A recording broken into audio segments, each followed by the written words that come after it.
to understand what is a limiting belief in you, one of the key aspects to look at is to look at some of your problems in life and question what beliefs support these problems. When you have somebody who can look into your beliefs and point out, it is always easy. For somebody to do it on their own is not going to be so easy. So, but if you actually look into it unbiased, it's going to be fairly. You can do it. We are just moving into close, but I will just tell you some insights on learning and playing with these beliefs. Because usually when you go with your own belief, you tend to see what is supported already. So that doesn't help you to learn anything new. Like this, I read this book, Spiritual Laws of Success. That book was released in 1994. And this talked about a set of beliefs. And then it says you start to play with each one and then you see what works. In Tamil, there is a movie which was released in 1969. It is called Va Raja Va. This movie is a children's movie. Okay, basically what this movie's director did is he took some 10 or 12, 10, maybe 7 or 8 beliefs, and then he made the storyline that a child who is experimenting with this belief, what happens in his life. So he will come back and say, I'll take the belief 1 and I will go and see the world.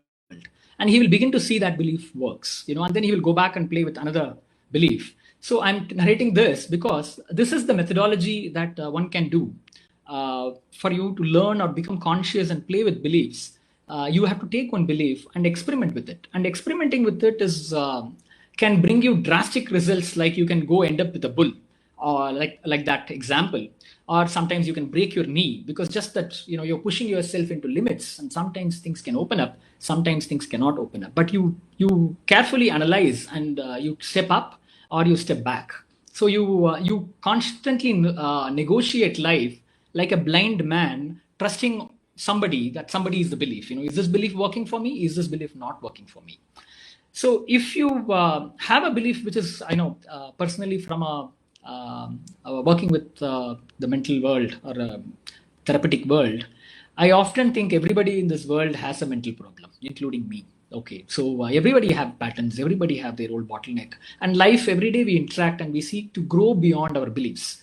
And often, we would like to keep our beliefs as the safest. And obviously, when you have something very much attached to you, and that becomes your ego, and then you have your problem. So there is an ego and there is some problems. And often you are playing with not diluting the ego, but playing with the problem. So you're kind of doing this. But the question is, if you want to resolve this problem, you will have to go back into this ego and relax a little bit of this beliefs, which means there are many things to play with, but one of the key aspects is also to look into and relaxing some of this belief. So which means for you to learn something new with a new belief, to experiment with new belief can be very challenging and liberating also. And, anything can pull you down or pull you up. So often to look into how you can negotiate it. So that is actually, you're putting yourself on the edge and you're moving into it. So I'll give you one example. When my wife was pregnant, I was reading this book because, I've always been an experimenter, about with new concepts, new ideas. And I was reading this book of Osho, and in that book, it said the way we welcome the babies in this world is not great. He was criticizing the method of how the doctors work. And then I looked into it and it was saying, what does he say? Then what is the other way? So I was talking to the Ayurvedic monk and you were doing this. And it was actually a huge journey for us, the first pregnancy. Because we were confused with all these beliefs from this Ayurvedic world. And then we had this confusion from, we needed the support of the doctors who were coming from the allopathy world. So we had to work with them. So we were taking all these medicines and he said, don't take any injection, the monk. And so we went to the doctor in Bangalore, one hospital. And then I was telling that my wife is pregnant and we would like to check, follow up and do the delivery in your hospital, because that was the most followed hospital in our family network. So they suggested and we were there. So the doctor said, have you taken TT injection? So I said, no. He said, you can take it now. So I went back, I called up the monk and said, what is this TT injection? He said, it is not, it has stopped being administered in abroad, but maybe in Indians we are still following it. You can go and tell the doctor that you don't want that injection. So I went back to this doctor and then I told him that I don't want this injection. Can you negate this? He said, whom did you speak? Who said this? I said, the monk. He said, is the monk going to do the delivery? I said, no, I wanted your support in delivery. He said, then you have to listen to me. So you have to take it. If the child comes out and if it doesn't cry, will you hold me responsible or the monk responsible? I was like, I came out of the hospital and then I told my mother-in-law and all the people who are out, I said, I think we have to find another doctor. This doctor wouldn't work for us. She said, why? I said, in 5 minutes, he's saying the baby wouldn't cry and this kind of, very negative statements. I don't think I can manage it for the rest of the journey. So we have to go out and play. And they were upset because they said, the doctor that you are searching, you can never find them because all the doctors are going to be like this only. And he's one of the best doctors. So why don't you just go in? I said, no, I will find. So often, because I have this belief that there is a new way and we will get to that way and this way is not so good. And, I was trying to move into that zone. So it was like walking in the dark. We didn't know any way forward, but you still believe in it. So finally, we found one doctor who was presented a paper in US on traditional methods of delivery in Bangalore. And then we found the doctor and we went and I think her name is Latha Venkatraman. So we went and talked to her and then we said, we are taking Ayurvedic medicines and we would just need the support for delivery from you. She said, I believe in Ayurveda, no problem, we can take you. And she said, you have to take some medicines in case you have, your Ayurvedic medicines are not substantiating what we need in terms of our reports. We said, we are perfectly okay because as long as Ayurvedic medicines are not doing the job, we would like to take your medicines because you're only going to do the delivery. So she said, fine. And we embarked on this journey with her. And she was okay. And after the first or second trimester or something, when we did the test, it showed my wife had thyroid. Okay. And the count was more. So I called up the monk and he went and spoke to some other people in this network. And then he came back and gave me homeopathic medicine, thyroid and M6X. I still remember that. He said, take this medicine for a month and that should be okay. I said, will it be okay? He said, yeah, it's okay. What about the hormones? He said, the hormones will go up and down during pregnancy. That is normal. He said, this will help you. So I came back and I told the doctor that I will take this thyroid M6X. She said, okay, you try it. We'll see in the next report. So we took all these medicines and we went to the next report. Miraculously, thyroid was normal. And the doctor was also like, okay, is it normal? Okay, fine. And the last trimester, then again another test, normal. And she was even more shocked. And then when we were delivering the baby, she took a test before, after delivery, for the baby, all of them normal. Okay. So the point that I was trying to tell the story is not just this, but the key was, as we were entering to the delivery, we were not having that belief that we didn't have any clue that we would have, because we were just novice, that we could have what it takes to have a normal delivery and, whether my wife will be able to do it. We had all the ideas, but we were not knowing. So we were almost praying and saying, okay, now this far the monk has supported, but beyond this 8th month and onwards, just what the doctor does, we just have to fall in line. In this time, we came across that there is a water birthing center in Goa. So we started to inquire them. They said they were full and for us to shift into Goa was very tough. So I still believe that, we could find something and that is what is driving me. So then we came across this Bangalore Birth Network. So we inquired with them and they said, there is no midwife for you, but we have a doula. I said, what is a doula? A doula is a person who supports the doctor and the client in their communication and helps you to have the communication going and, make informed choices. We said, whoever it is, pull them in. So we got this doula in the 8th month and this doula came in and she sat in our restaurants where we used to meet her and give us lessons on pregnancy. What is the first stage, second stage, and what happens and what are the problems of, taking the epidurals, all of this, and we are all like brainwashed to say, okay, we are going to have normal delivery and, we believe normal delivery is great and all of that. And finally, we were delivery time has come, and she suggested us that don't go to the hospital straight away, because the longer you are, the more frustrated the doctor is, and the more frustrated the wife is, and everybody is. The baby is wanting to come, baby is wanting to come. So she suggested us, you go and check into a hotel next to the hospital. We have already planned and booked the hotel, so we checked into that hotel, and she was with us till the moment when she felt it was ready. It was needed for us to go to the hospital. So I agreed. So then by midnight, she said, now it's time that we have to go to the hospital. Until then, we were doing all the exercise, and we were eating pizza and going for shopping. So we were not at all, concerned about, the delivery and all that. We were just trying to distract ourselves. And the pain was picking up. And then the contractions were picking up. And then we moved to the doctor. Hospital. And then when we went into the hospital, the doctor was looking into it, and she wanted to do an examination. She first said, husband out. And my wife said, no, husband has to be in. Doctor said, I will not do the examination with the husband in. There was a bit of chaos, So because if I go back, my wife is feeling unsafe. And so the doula stepped in and said, okay, Ashok, please stand near the screen. And she said, your husband is just here. Doctor, why don't you do it? And the doctor just looked into the examination, and then she came back and said, another 2.5 hours. And my wife couldn't stand. She was almost like, I'm going to happen. It's going to happen now. I can't wait, another 5 minutes or something is what her expectation was. 2.5 hours is not possible. So she was like, no way, and she was, even though she was believing that she's wanting to have a normal delivery, she said, get me the epidural and get me the painkiller. And the doctor said, if you say yes, I will give. And it is up to me. I said, no, we have decided this, so let's go on. And for a moment it was going on, the pressure was building up, and the whole thing outside the hospital and inside the hospital was too different. And then my wife's mother comes back and says, what about her giving her the epidural? She's in pain, I can't bear it. I said, no, we're going to go. And she was getting hyper, and she was also throwing out her emotions. So it suddenly became a very emotional space. My wife was saying, I wouldn't get on the theater, the table, because unless you give me an epidural. And I was looking into all this chaos, and obviously my wife was angry with me, and she said, I'm not going to talk to you, in the middle of all this. And she was in pain, coming and going, and I was like not knowing what to do. I then went back to the doula, and then I told her, let's dilute this idea of normal delivery. It's not going to happen, because now everything is in chaos. I'm also feeling very nervous now.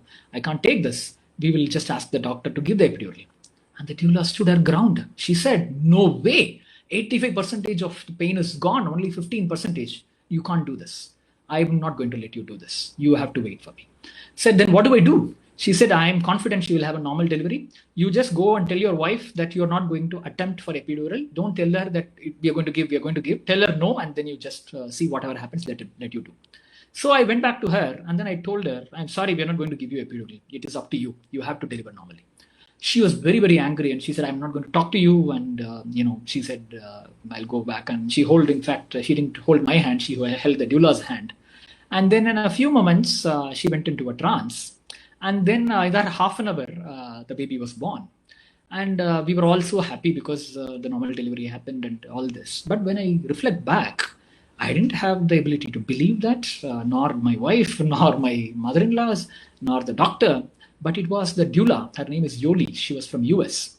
And it was her belief, which was priceless for us to get the experience of how do we do the delivery, So, so what I'm trying to say is, it is often like shooting in the dark, and you're moving and trying and holding something, trying something. Sometimes you have great results, sometimes you don't have great results. But you start to almost like a kid learning to walk, or a blind man learning to walk. You are touching, falling down, standing up, and moving forward. That is the way you go on. So so I'm just I have lots of stories, because beliefs are everywhere, and you have like, what is a trainer? There are a lot of beliefs that many times people have come back to me and told me in a training program that I don't look like a trainer, because I don't wear coats and suits, and I used to do that much before, but that belief fell off after my trip to the UK.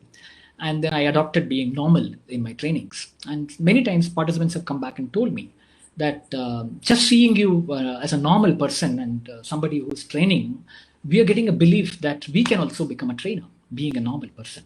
So so there are a lot of spaces where you can play with beliefs. NLP has a set of beliefs. Map is not the territory, meaning of the communication.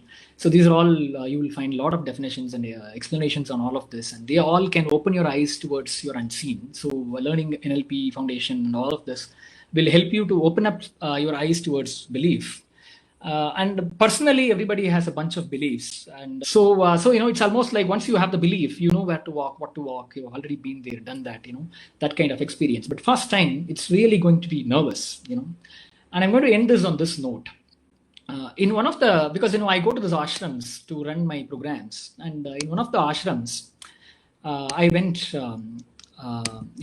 They had a huge write-up on the board, okay, which said this. Said, surrender is the alchemy. Surrender is the alchemy.